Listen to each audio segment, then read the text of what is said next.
Halo semuanya, perkenalkan kembali, nama saya Hengki. Pada kesempatan ini kita akan mereview 5 saham yang kita pilih pada tanggal 8 Agustus sebagai pembelajaran, dan kemudian kita akan memilih 5 saham lagi untuk jadikan bahan minggu depan untuk sebagai pembelajaran. Nah, kita langsung aja 5 saham minggu lalu. Nah, kita kemarin minggu lalu ada merekomendasikan Excel, DGNS, SCMA, Film, dan BRIS. Dan kita tahu kalau teman-teman cek, 3 di antara 4 yang udah kelar gitu, yang udah statusnya kena TP1 maupun stop loss adalah tiganya dikenakan stop loss gitu, DGNS, SCMA, dan BRIS. Nah, kita lihat langsung aja apa yang kita bisa pelajarin dari DGNS pertama. Kita lihat kalau misalnya kita tahu bersama tanggal 10 sama tanggal 9 IHSG lumayan drop ya gitu. Nah, kita langsung lihat aja IHSG drop. Nah, kita tahu bersama kita merekomendasikan tanggal 8, tanggal 9-nya 10 drop, 12 juga drop, untung rebound. Nah, kejatuhan ini kita tahu kalau ada hubungan dengan saham buka yang ada penjualan yang cukup masif ya dari SCG ketika sesi 2 pada tanggal 9 Agustus. Ini ketika penjualannya deras, hampir semua saham itu juga terkena dampak gitu. Salah tiganya adalah saham yang kita jadikan watchlist bersama, dan nggak apa-apa karena IHSG drop menurutku sangat wajar ketika saham-saham semua tergerus gitu. DGNS kena stop loss, SCMA kena stop loss, BRIS kena stop loss. Nah, teman-teman bisa lihat kalau ini adalah the power of stop loss ya gitu ya. Kita lihat SCMA, kita contoh pembelajaran yang kita bisa pelajarin banget SCMA. SCMA kalau di video minggu lalu, kalau saya nggak salah ingat, saya berikan stop loss-nya di sini gitu, garis hitamnya sebagai stop loss. SCMA secara bandarmologi apakah masih menarik? Nah, kita lihat bersama di Neo BDM. Di Neo BDM terlihat ya, cukup jelas kalau secara bandarmologi mah SCMA sangat sangat menarik gitu. Tapi kita tahu kalau SCMA ada hubungan dengan MTEK, MTEK juga ada hubungan dengan buka gitu. Dan kita bisa lihat ketika buka diguyur, MTEK juga lumayan terkena dampak ya. Kita lihat saham MTEK gimana nih. MTEK bahkan, oh kita lihat nih jatuhnya berapa parah.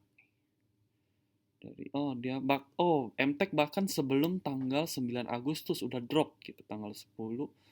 Nah, let's say kita dari sini terkena saham dampak ya 13%-an gitu MTEK, dan MTEK ada hubungan dengan SCMA, jadi juga memiliki nasib yang kurang lebih sama ya. Wah, tangga merah menuju merah.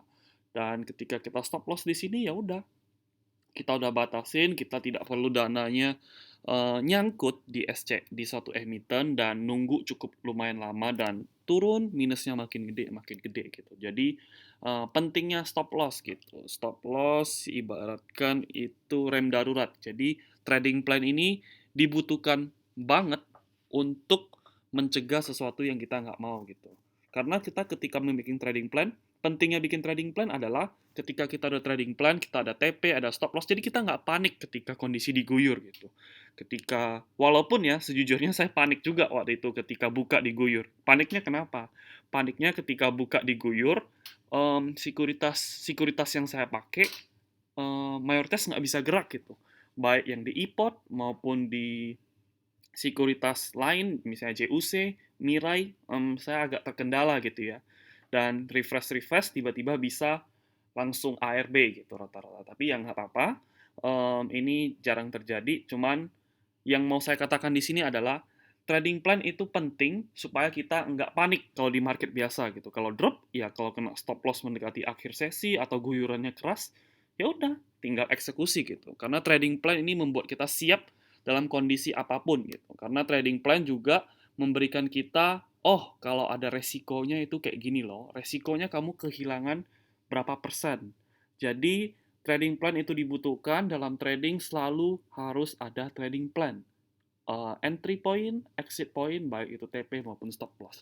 Jadi SCM ini pembelajaran yang kita bisa pelajarin, pelajaran yang berharga dari SCMA. Nah, dan oke, kita move on. Oh ya, dan film. kita kena TP1 dan jatuh, kena stop loss. Jadi kalau misalnya untuk saham gini ya TP1, kalau dia ada guyuran, ya langsung TP dua-duanya gitu, langsung habisin, nggak perlu disisain karena kita pakai sistem trailing stop. Dan kita kelihatan kalau the power of risk and reward ya gitu, kalau kita lihat dari sini.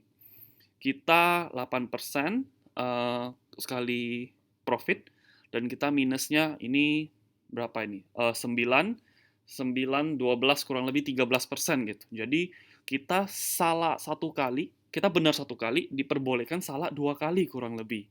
Kalau dalam konteks ini ya gitu. Tapi kita lihat kalau yang sebelum-sebelumnya kita risknya lebih kecil, 1%, 2%, 3%. Tapi kali ini kita risknya lumayan gede ya, 4, 6, 5 gitu. Tapi ya nggak apa-apa, kita jadikan evaluasi bersama, dan itu untuk 4 saham yang udah statusnya done gitu. Ini saya belum tulis tanggalnya, saya belum cek.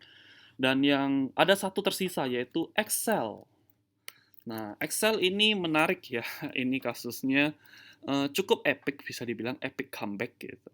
Kita stop loss TP-nya di sini, stop loss-nya entry position-nya di sini 2570, stop loss-nya itu di sini 2540.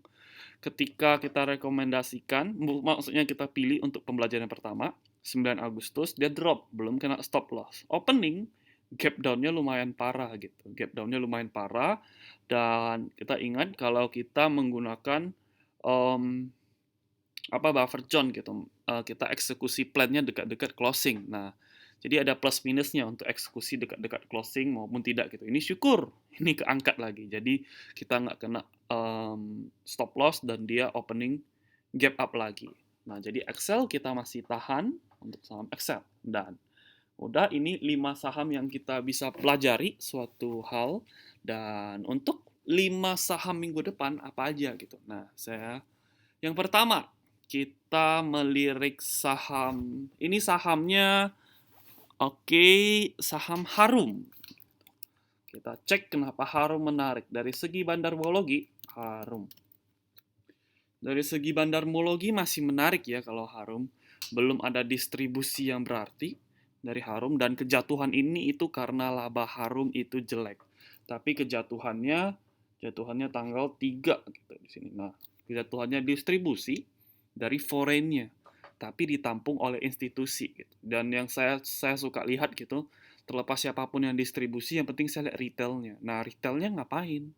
Nah, retailnya tanggal 4 dia pungut, bukan pungut deh saya sebutnya.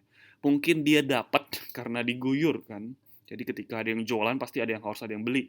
Foreign jualan, siapa yang beli gitu. Nah, yang beli institusi, tapi yang beli siapa dari guyuran foreign ini? Yaitu ada institusi, zombie, dan retail. Yang saya fokus utama adalah retail gitu. Retail di sini kita lihat dia membeli barangnya tanggal 4 Agustus, tapi setelahnya tanggal 5-nya mulai cicil jualan. Mungkin panik ya, drop gitu. Jadi ini saya melihatnya sebagai peluang karena yang tampung itu ada institusi dan zombie gitu. Dan kita lihat secara TA-nya gitu ya. Kita lihat support and resist-nya aja. Nah, untuk saham Harum. Harum sendiri kita entry position-nya saya nggak mau itunya gede. Entry position-nya itu saya nego di 5.125, atau bahkan HK juga boleh gitu ketika opening gitu. 5125 dengan stop loss-nya di mana? Stop loss-nya saya tarik dekat sini. Yaitu di 4975 untuk Harum. TP pertamanya itu kita di 5.000, jangan terlalu ini, kita di 5.675, 10%. 1/5 rewardnya. Menarik nggak ya? Cukup menarik gitu. Dari segi bandarmologi ada pushing factornya dari risk and reward ya lumayan oke. Jadi menarik ya untuk diambil Harum ini. Dan yang TP keduanya itu di 5975. Ini untuk saham Harum. Jadi kita pilih saham Harum untuk pembelajaran minggu depan. Selain Harum, saya ada pilih saham. Ini mungkin sahamnya kurang, karena sahamnya Pegas gitu. Sahamnya Pegas ini dalam kondisi downtrend, emang kita tidak seharusnya nge-fight saham-saham downtrend seperti Pegas. Kita lihat nih, Dia masih, wah downtrend-nya cukup parah gitu ya. Kita tarik kalau dari TA-nya, turun terus. Dia naik untuk turun, naik untuk turun gitu. Jadi kelihatan kalau dia downtrend lumayan parah untuk saham Pegas ini gitu. Tapi kenapa saya memilih Pegas? Karena saya melihat beberapa hari ini ya Pegas ada, saya sebutnya ada kehidupan lah gitu. Jadi sering muncul di running thread, sering ada yang HK gitu. Dan kita cek dari Neo BDM, teman-teman bisa lihat yang HK itu siapa. Yang HK itu foreign, zombie dikit, institusi dikit gitu. Retailnya cenderung diam dan buang barang. Jadi ini cukup menarik perhatian saya ya gitu. Walaupun sekali lagi ini lagi downtrend. Emang sangat nggak disarankan untuk trading di saham-saham downtrend gitu. Tapi kalau teman-teman em, ya kalau kita beli saham kan kita spekulasi. Mau uptrend, mau downtrend, mau sideways itu semua kita spekulasi gitu. Jadi untuk Pegas ini saya spekulasi walaupun dia downtrend, probabilitas saya untuk benarnya berkurang, tapi saya melihat dia ada kesempatan gitu. Maksudnya ada sesuatu yang bagus lah, kalau nggak ngapain gitu. Apakah untuk pelanjutan downtrend lagi? I don't know. Jadi oleh karena itu kita siapkan plan lumayan ketat untuk Pegas. Untuk Pegas sendiri saya nawar di 99, saya nawar di 9.000 gitu. Saya nawar di 1.000. Nah, stop loss-nya di mana? Tentu stop loss-nya kalau dia closing membentuk lower low saya buang. Gitu. Jadi risk-nya itu 3%. Lumayan menarik bagi saya untuk Pegas. Nah, TP pertamanya di mana? TP pertamanya kita di 1085. Jadi dari sini risk-nya hampir 3:1 ya. Jadi uh, saya mau ambil risk-nya untuk segitu penilaiannya. Terus kemudian TP keduanya itu di sini, 1125. Ini untuk saham Pegas. Jadi selain Harum ada Pegas ya. Downtrend-nya emang sangat nggak disarankan sih. Jadi kalau teman-teman mau cari high probabilitas, mending cari saham-saham uptrend bener gitu. Cuman sekali lagi sesuaikan resiko masing-masing ya teman-teman. Kalau nggak sanggup ya nggak usah ambil gitu. Kemudian selain Pegas, Harum ada. Ini sahamnya Pak Lo Keng Hong, yaitu BMTR. Nah, BMTR ini menjadi menarik karena kita lihat 2 hari ini ada akumulasi dari Neo BDM. Nah, ada akumulasi dari institusi, dari foreign gitu. Nah, dan saham ini. Dan kita tahu beberapa hari ini cocok-cocokan ya, cocok homologi sebutannya. Nah, beberapa minggu ini saham-saham Pak Heritanu itu lumayan volatile ya, dari Behit, BABP, dan segala macamnya. Dan untuk BMTR ini sendiri agak ketinggalan gitu, karena kita tahu kalau stylenya Pak Lo Keng Hong itu ketika saham-sahamnya dibeli itu jadi slow ya gitu ya. Karena kita lihat, saya lupa tanggal berapa Pak Lo Keng Hong beli, tapi saya asumsikan itu tanggal segini. Kenapa? Karena biasanya sahamnya yang ketika dibeli Pak Lo Keng Hong itu langsung ngegas gitu ya. Di sini atau di sini saya nggak tahu. Tapi kalau dari candle-nya kita bisa asumsikan kalau misalnya saham-saham Pak Lo Keng Hong beli keluar news, wah itu langsung naik kencang gitu. Tapi ketika itu turun dan akan sideways lama. Nah, teman-teman bisa belajar dari pattern-patternnya di Petro, di apalagi itu berbagai saham yang Pak Lo Keng Hong pilih. Jadi udah sideways cukup lah ya bagi aku dan ada akumulasi. Jadinya menarik perhatian bagi saya gitu. Kemudian untuk BMTR saya nego nih. Saya nego di 270. Stop loss-nya di mana? Stop loss-nya itu saya di lumayan juga. Stop loss-nya di 258. Terus TP satunya di sini.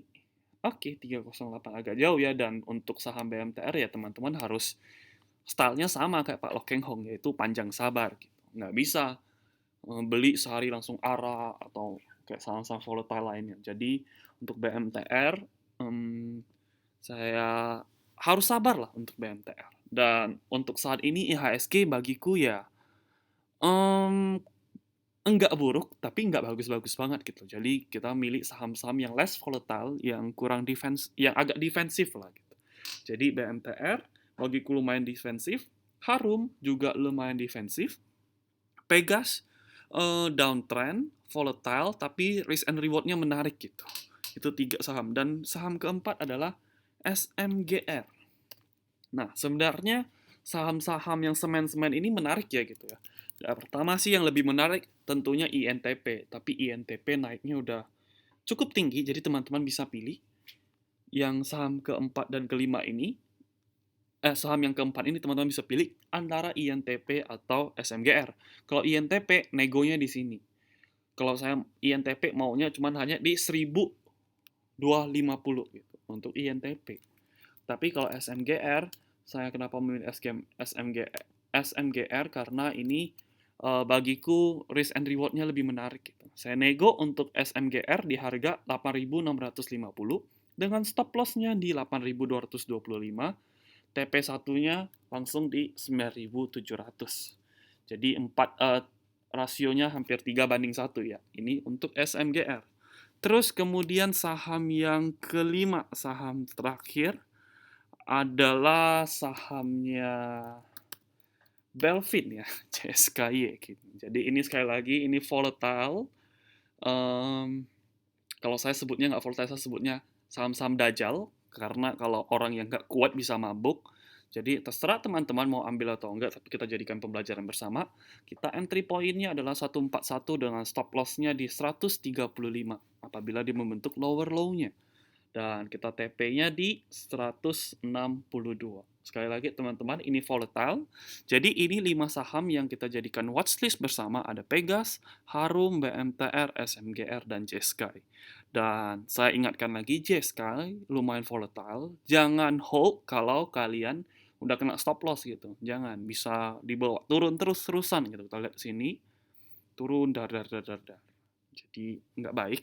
Kemudian saya ingatkan kembali yang Pegas downtrend, kalau dia bikin lower low, mohon dieksekusi plan-nya gitu. Jangan hold, bisa dibawa turun. Kalian kan nggak mau kan kayak kasus Unilever gitu. Hold, tambah, tambah, ya turun. Naik, bikin naik untuk turun, naik untuk turun, naik untuk turun. Nah, ini dia downtrend habis ya. Kenapa saya pilih Pegas kalau kayak gitu? Karena dia udah sideways dan diakumulasi sedikit. Jadi worth to try gitu. Jadi ini adalah 5 sahamnya. Semoga bermanfaat dan kita belajar bersama, dan selamat untuk teman-teman yang stop loss. Jangan lupa stop loss itu penting.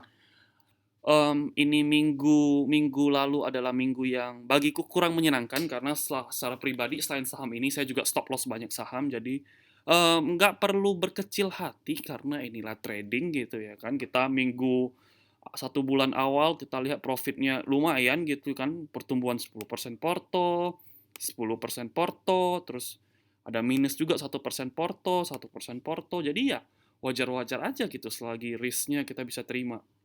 Sekali profit gede karena ini lagi bullish gitu. Dan ini lagi bearish ya, kita jangan terlalu banyak trading. Kalau kena plan-nya langsung eksekusi. Jadi itu saja pesan yang saya sampaikan. Semoga bermanfaat dan happy trading buat besok.